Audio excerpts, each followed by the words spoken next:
Welcome to the best of Reddit in audio form. Like and subscribe for more of the web's best content delivered straight to your earholes. Ask Reddit question submitted by Shipboard007. Redditors who work at remote places, like forest officers, oil rig workers, etc. What creepy things have you noticed while at work? Submitted by SootSprite13. I work on North Sea oil rigs on an ad hoc basis, off the coast of Scotland. Wouldn't say anything was particularly paranormal creepy, but it can be very unsettling / weird place. Fog can come rolling in out of nowhere and other rigs you can see off the sides can disappear in front of your eyes. Sometimes you can't see the walkway 6 feet in front of you, or if you're walking over grating you can't see the sea below your feet, about 60 meters down from feck to sea, but you can hear it, albeit muffled. The fog can roll in over the course of a few minutes too, so a perfectly clear day becomes pea soup. You can also feel the rig moving / swaying on high winds, rough seas, even though it's a fixed leg platform. Very unnerving to feel your office swaying when it shouldn't be. My last trip was my first ever night shift, and I found it particularly unsettling as you've got the background noise of the plant, but I walked around the whole rig without seeing another living soul for the whole shift. Usually there are about 130 people on board, although smaller rigs have smaller head counts. Usually once a trip I'm hit by this awareness that you are just very isolated and in the middle of nowhere. Most rigs I've worked on are an hour's chopper ride from land. So if things go wrong it can escalate very quickly. Submitted by White Owls. I worked at a public forest. One day we had someone report a dead animal on the side of one of our trails. A few of us from the front desk hiked out to see what it was. It looked like a giant piece of liver, maybe, just a pile of smooth red meat, no blood around. And it was wrapped up in a t-shirt with some coins scattered around it. We called our rangers to go check it out, and one of them was pretty sure it was a placenta. The weird part is, you have to check in through a front desk. So someone either snuck a placenta / liver in, or gave live birth / removed an organ on our trails. We never got an answer on what the pile of meat was, how it got there, or why. Submitted by ONG Techi. During college, that was located away from major cities, the woods were all around us. That being said, there was a highly rated trail, the Loyal Sock Trail, which was about an hour drive from the university. I invited a friend to come with me as he had never been on an extended backpacking trip, a 50+ mile trail that we intended to backpack over the 4-day weekend. I'm an Eagle Scout who has spent countless hours in the woods and went on backpacking trips consistently throughout my college experience. As many have said before me, you get used to the minor spooky things happening. Coyote howls, raccoons in the middle of the night, even the occasional unknown noise. The scariest thing to find in the woods, however, are people. We were about 20 miles into the trail, and, being Pennsylvania where the underbrush and trees line the trails pretty densely, I always walk about 100 meters off of the trail to reduce the chances of me disturbing people / people disturbing me, especially in the early morning when I choose to sleep in. Following that same strategy, my friend and I go out of our way to be in this amazing spot a good ways off of the trail, where it would even be difficult to see our flashlights from the trail. This spot was on a peninsula, where a creek met a river, meaning there was only one way into our camp and only one way out. We start a fire, cook our food, and drink some, but not enough to get either of us drunk. We put the fire out about midnight and head into our individual tents. All is quiet. It is the fall semester, so leaves are on the ground, the moon is brightly shining through the bare trees, and the air is cool. The only noise is the occasional time when I would hear my friend turn over in his sleep. Then, I hear the voices. The voices sounded very close for being on the trail 100+ meters away. I check my watch. 3 AM. Who hikes at 3 AM? We are 20 miles in.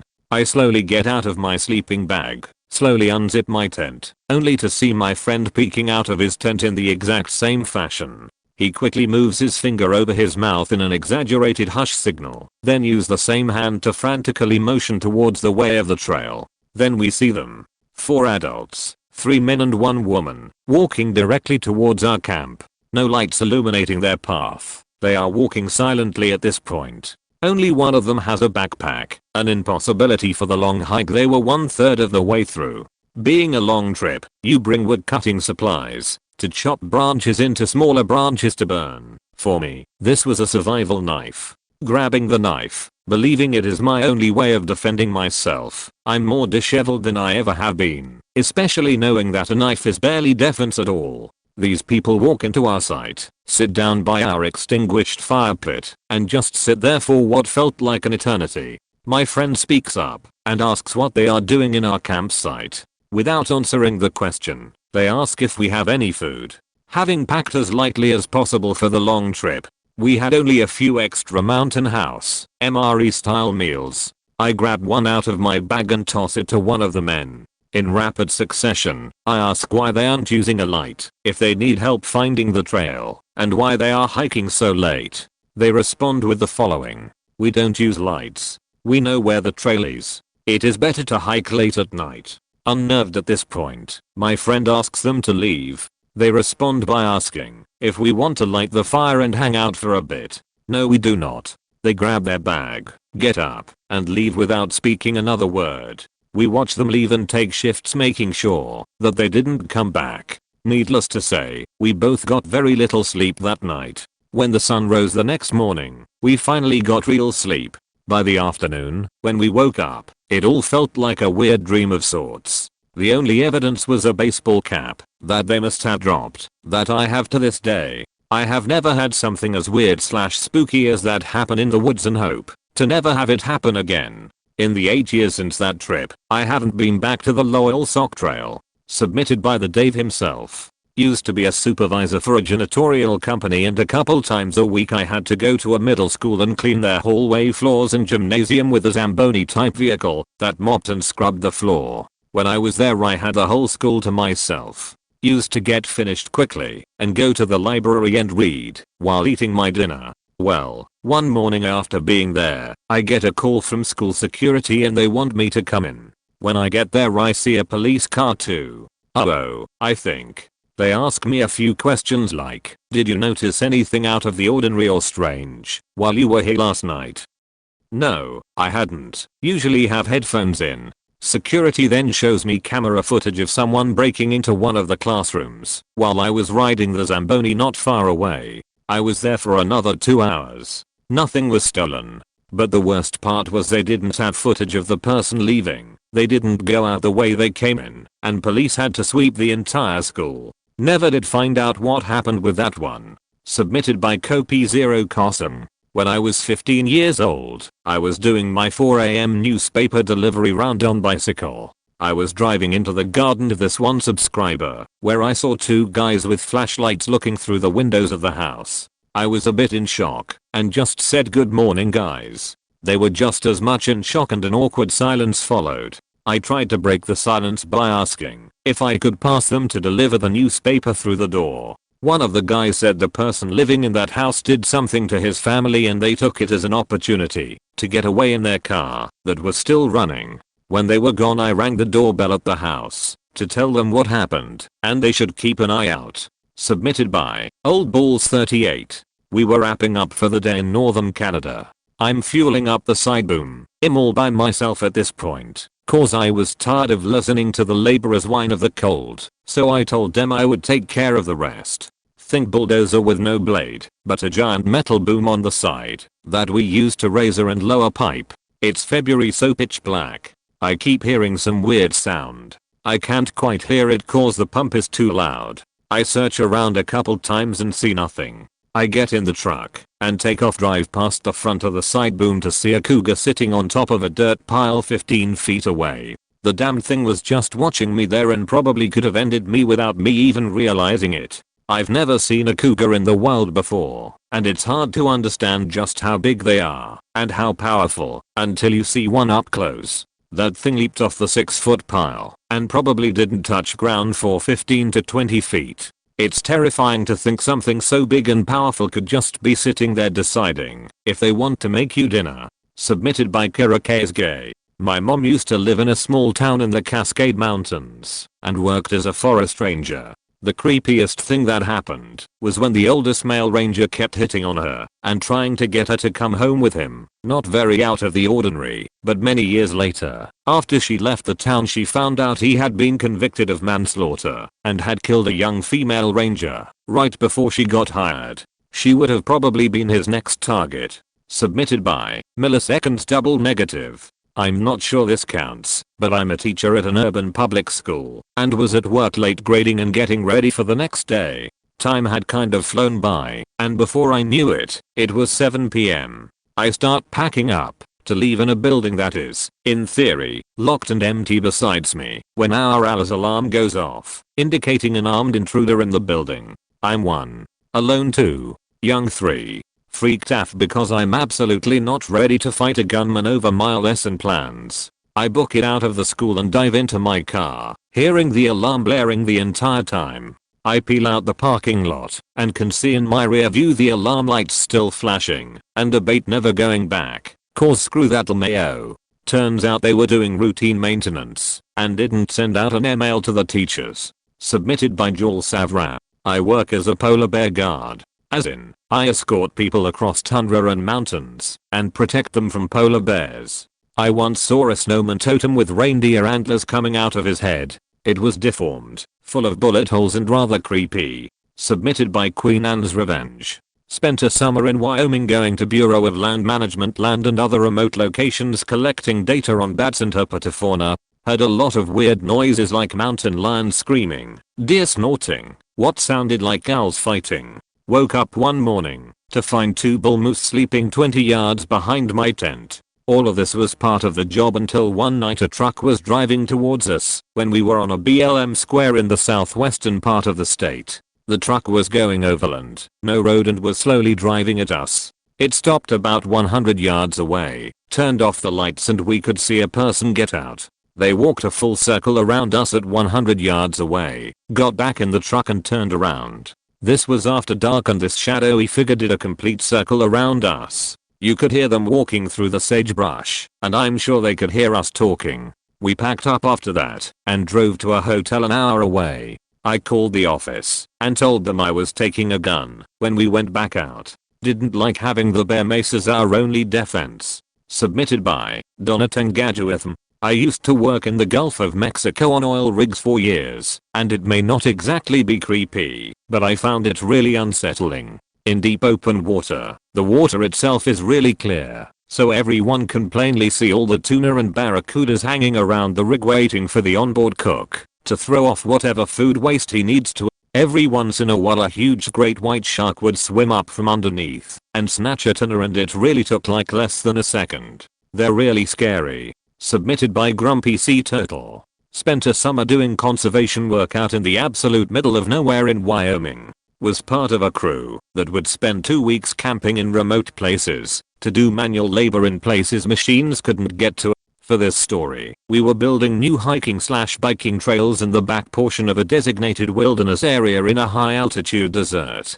This means that the nearest civilization was a 2-hour car ride to a town of 41 people in a sandy soil area where tracks last forever. It was the middle of our stint during the early part of the night, where everyone else had gone to bed, but I stayed up to read, so maybe 11:30 or so. Still pitch black outside, clouds had covered stars, so my headlamp was probably the only light on in a 40-mile radius. Suddenly I hear footsteps walking around our camp and head towards the tents from where I was in the community tent. That sound immediately put me on edge as I felt the hair on my arms raise and my adrenaline spike. I recall thinking to myself that 2 things are very wrong, since the person was not using a light to see, and the footsteps were not coming towards me from the tents. Rather it was the opposite. Within the 4 seconds it took me to drop my book, get up, and turn the corner of the tent to cast my light on the sleeping tents. The sound had stopped, but I saw tracks in dirt before me. Looked like they came from one end of camp. Looked into my tent, walked through the sleeping tents, and kept going out of camp again.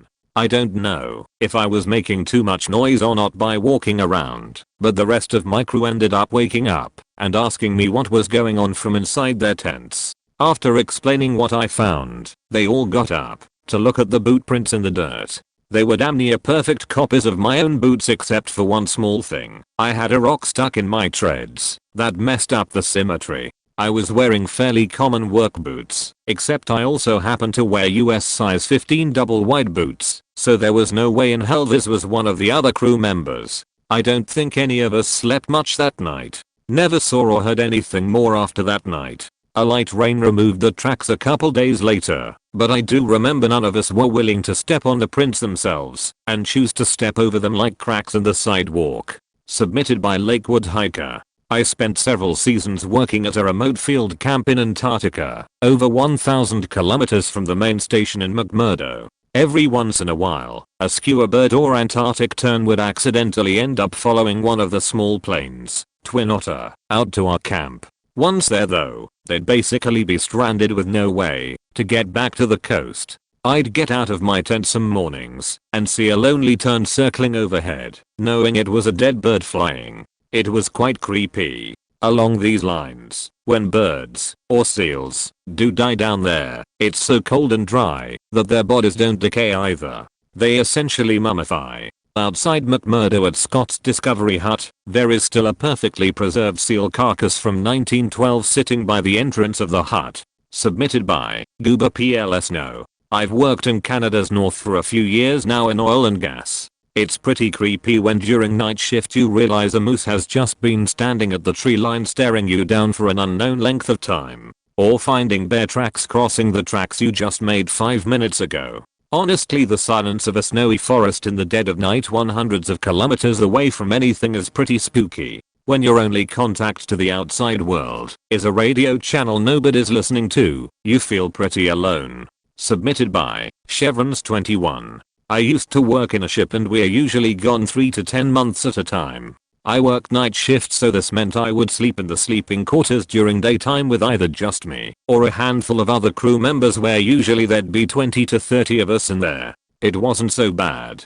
Actually, I really liked, because it's a lot more peaceful sleep during the day. You don't hear anybody else snoring or someone's footsteps because they have to piss or something like that. All you can hear is the light creak of the walls and the floors of the ship, and all you can feel is the sway of it on the ocean. A bit haunting and creepy if you really think about it, but I like it. All that ended when there was a short period of time was literally only 2 of us in there, or at least that's what I thought. I started hearing light taps across the room. At first they were light taps. Then it would get a bit faster. Sometimes it'll get a bit louder. I'd ignore it if it wasn't so utterly annoying. I look at where the other guy is sleeping, and he seems to be fast asleep, accompanied by his light snoring. Second day, there it goes again. I tried to follow the sound, but for some reason it bounced around the room like an echo. Eventually it comes to an abrupt halt. So I try to sleep it off. During work at night I tried to ask my mate about it, but he said he was too tired to even notice. I guess I'm alone on this pursuit. Third day I take my pursuit one step further by not sleeping right away. I'd be fully awake when it starts, so I'll have a better chance of discovering the source. There it goes again. This time I go from one empty rack to the next until finally it was loud as fuck, tapping in progress. My heart was thumping like a jackhammer. I pulled the curtain to the side. There laid the biggest dude I've ever seen on the ship, holding his dick mid-stroke. You have no idea the speech I prepared for this guy, in my head, for keeping me up for several days, but at that exact moment I had no idea what to say. Of course I gave out a small yelp, which didn't help the situation. I never thought I'd be locking eyes with another dude while he's gripping his dong when I began this honorable pursuit. With the current situation, I must add my best attempt at displaying my annoyance. It somehow came out as an apology, followed by "I keep hearing tapping noises." He hadn't said anything yet, but at that exact moment, I realized that his elbow, that which belonged to the fapping arm, is resting right on the wall, probably banging on it over and over and over. I didn't wait for a reply. I nodded my head, kind of rolled my eye, and walked away. It will never be easy trying to avoid a big guy like him every day in the same sleeping quarters. Submitted by msalve1. I work for a medical examiner and used to be on the graveyard shift alone. The first night I was on at midnight on the dot, our air system shut off, which caused the vents to warp. That shit sounded like somebody running through the vents in the ceiling on all fours. Thankfully I got used to it, lol, but definition creepy at first. Another night we lost power and stupid me watching a horror movie working so hard almost shit my pants when everything went dark, and knowing that a room with around 30 dead bodies in it was walking distance away. That one I stayed in my car for. Not to mention the constant long dark red lit hallways. Glad I'm not on overnight now. Submitted by Marina's Diamond. Used to teach outdoor education, which was essentially just summer camp during the school year, and school groups would come up and spend a few days at the camp. On their last night we would always tell them a scary story around the campfire. It was the same scary story every time. We worked in partners, so there were always 2 staff members for every school group. One staff member would tell the story and the other staff member would go hide in the forest and make scary noises. So, I'm telling the story, and every few minutes there's like a snap of a twig, or rustling in the bushes, and of course as always the kids all get freaked out, and they start getting scared. It's very fun. Well, as I'm telling a story I'm walking around the campfire looking at all the kids' faces, and I noticed a familiar one. My partner Eric. Sitting there smiling at me, wondering why I'm staring at him. My heart has never started beating so fast in my life. Eventually I sped through the story and all the kids left, and I explained to Eric that I thought it was him in the woods, and his eyes got very wide, and he said, "Are you telling me that that wasn't one of the staff members?" So we both ran back to the main road. Submitted by Prickly Heat. I was serving as a fireman for my nation's compulsory national service. Once, we were called into the forest to retrieve a body who was found hanging on a noose deep along one of the running trails. He had apparently committed suicide by hanging himself off a tree. Was found by a few morning joggers. What's creepy was, we found a straw doll at the foot of the tree. It was stabbed with a few red bobby pins in the head facial area. And there was also an unknown talisman that was half burnt where the doll was sitting. When we took the body down, we had to carry him a few kilometers out of the forest, and halfway along the journey, a previously unnoticed wound on his face started bleeding. One of my men sweared that it was bleeding from the same spot as where the bobby pin was stuck on the doll, but we could not confirm it as we left the doll, where his body was found, for the police. Passed the body to the paramedics, and booked our way out of the area. Submitted by Juicebox Fresh. I worked in a store once in a really small town that was always absolutely dead. A customer every hour or so. Shifts all alone too, which I'm sure wasn't even legal, but hey. Anyway, it's a dark evening, and I'm sat on Reddit as usual when I hear the door open. I look up and see the back of man as he begins walking down the first aisle towards the tin foods, and he appears to be talking to someone on the phone. I think nothing of it and go back to Reddit. All of a sudden I get this intense smell of soil and earth. I look up, and the man's approaching the counter, and he's wearing some kind of overalls, and his face and long grey hair and body is just covered in dirt. That's when I notice he isn't on the phone at all, and is just talking to himself in this absolutely bizarre tone. He sounded like a cartoon elf or something. He's just sort of murmuring and doing this really weird he sort of laugh. I'm just frozen solid as he stood at the counter in front of me, thinking I'm about to be killed, when a policeman storms through the door. He asks if I'm okay, to which I don't respond because I'm just in a complete state of what the fuck is happening. Tells the man to come outside, to which he starts murmuring gibberish and saying the words legal over and over again. They come grab the man and put him in the back of the police car, and that's the last I ever heard of it. I have no idea who he was, what was going on, but I have never been so afraid of another person before. You know, when you just sense a bad situation. So grateful the police showed up when they did. Submitted by Raya Rum. I used to do agricultural work, alone in a field for 10 hours a day kinda thing. The pure amount of times I heard the sound of running and snapped up to see literally nothing there was horrific. I was convinced it was surely animals between the trees for a while, but the weirdest moment was when I heard it loudly from a row of trees next to me, and immediately ducked under to see the feet of whatever animal was running by, and there was absolutely nothing. I remember trying to stay calm and walking really fast to the toilet block and sitting in there for a good long while before I came back. I never thought I'd be so freaked out in the daytime, but there wasn't a soul nearby for quite a way, and it really amped up my imagination. Submitted by 4:30 AM. I used to do salmon spawning surveys, which involved walking up streams looking for fish.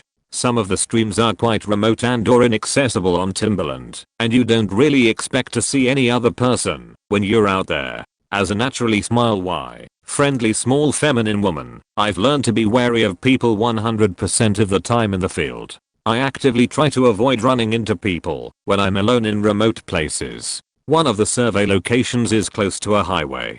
To get to it, I had to park at a pullout, follow a river downstream to a flag trail, hike over a ridge, to meet up with an old logging road on private timberland. I walked along the logging road for about 100 meters before peeling off into the woods. Very thick second growth Douglas fir prod, where game trails eventually lead to the stream at the base of the hill slope. I came here during spring to survey steelhead, but this stream was also a survey location for other types of salmon during the fall. The game trails off of the logging road were flagged by previous surveyors, and multiple routes were marked. This made it kind of confusing, and not all routes actually led to the stream. Some just petered out once the vegetation got too thick. Another led to a cliff face overlooking the riverbed. Lots of faint trails. One day I turned off into the woods, one of the survey flags tied around a branch at the side of the road. I followed some pink flagging heading south along the hillside. I noticed the trail seemed freshly turned up, and figured maybe a bear clambered through recently, since the time I was there last, 2 weeks previously.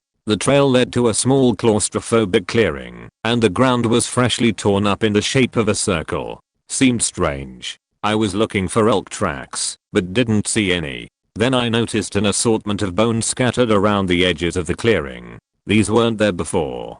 Everything was dead silent, and something about it was setting me on edge. I poked around the bones a bit, trying to piece together this scene. I noticed another slight path, which strayed from my main route, veering to the right from the clearing. I walked a bit down that way, and gazed ahead trying to see if this path was flagged. It was densely packed with trees. A subtle movement caught the corner of my eye ahead, and to the right as I walked. I turned my head to look past the trees, and saw the silhouette of a large shelter maybe about 50 to 75 feet from the clearing. It was surrounded by what looked to be jugs and bones. Tons of plastic jugs. Light shapes of bones on the ground. The lighting made seeing anything else impossible. Everything was so quiet. I left in a hurry, off the trail, without trying to get a better look, without getting to the stream. The alarm bells in my brain were screaming. Submitted by Funk and Jam. It was the early 90s and my first job out of undergrad was working as a field biologist studying fuel loads and looking for invasive species and other issues in about 10,000 acres of a national forest in the Sierra Nevada mountains.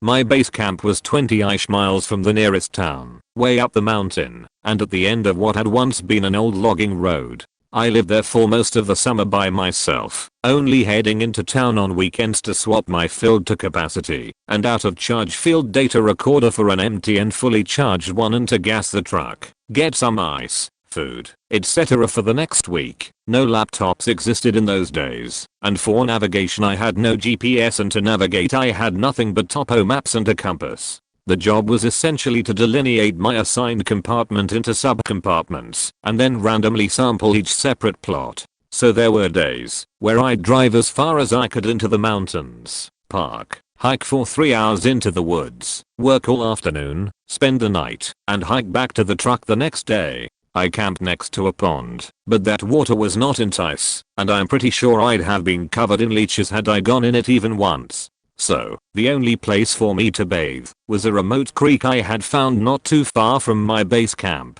It was fed by about 45°, 7°C, meltwater, and I tried to get there at least once per week. Sometimes, when out working in the forest, I'd be near another water source I could bathe in using some biodegradable glycerine soap.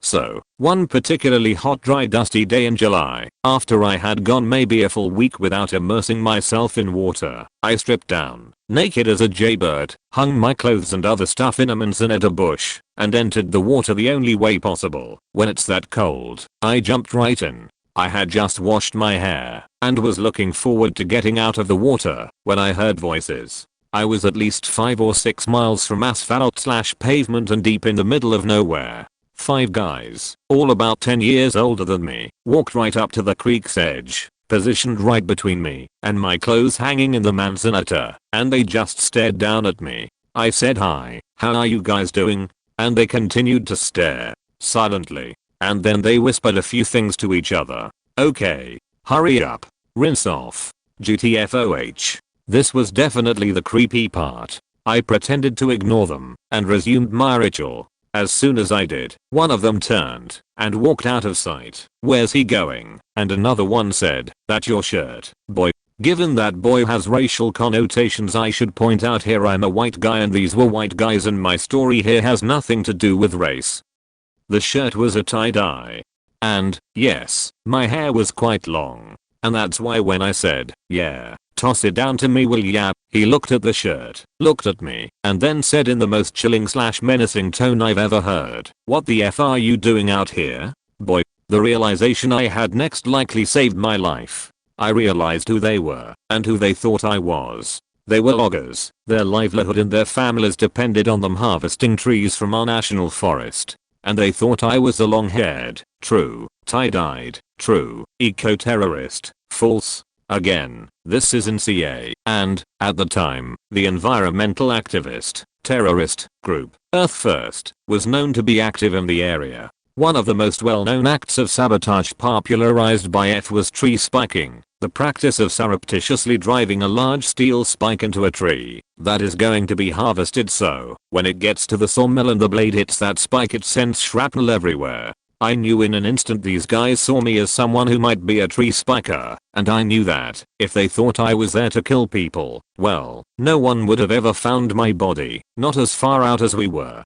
Having assessed the situation, I figured I'd see if I could talk myself out of it. Instead of telling them the truth, I told them a lie, that I worked for Georgia Pacific, huge paper company, and I had been sent out there to reckon the forest to see if we might be able to get a huge timber sale approved. I embellished with bits like, maybe the biggest cut this area's ever seen, and, if we can keep those eco-freaks out of our way. The guy who disappeared came back. He had gone to check my truck for any evidence that I might be such an eco-terrorist. He came back and just shook his head at the others silently, indicating he had found nothing. The others replied, oh, he's good, and then looked at me and said rather excitedly, tell him. So I repeated the lie to the guy, totally making his day too. They clearly were anxious to go tell all of their friends that a boon to the local economy was right around the corner, because as silently as they came, they walked away. And in that instant, I knew it wasn't the cold water making my knees literally knock,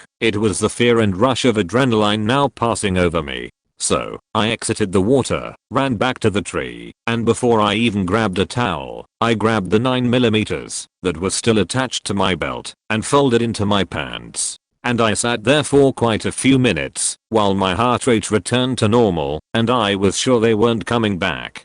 Two things changed that day. I never went back to that same spot again, and for the rest of that summer my pistol wasn't out of arm's reach. It had literally never even occurred to me that I might need it for defense against humans. The only reason I had it with me is mountain lion attacks were increased that year and there were advisories everywhere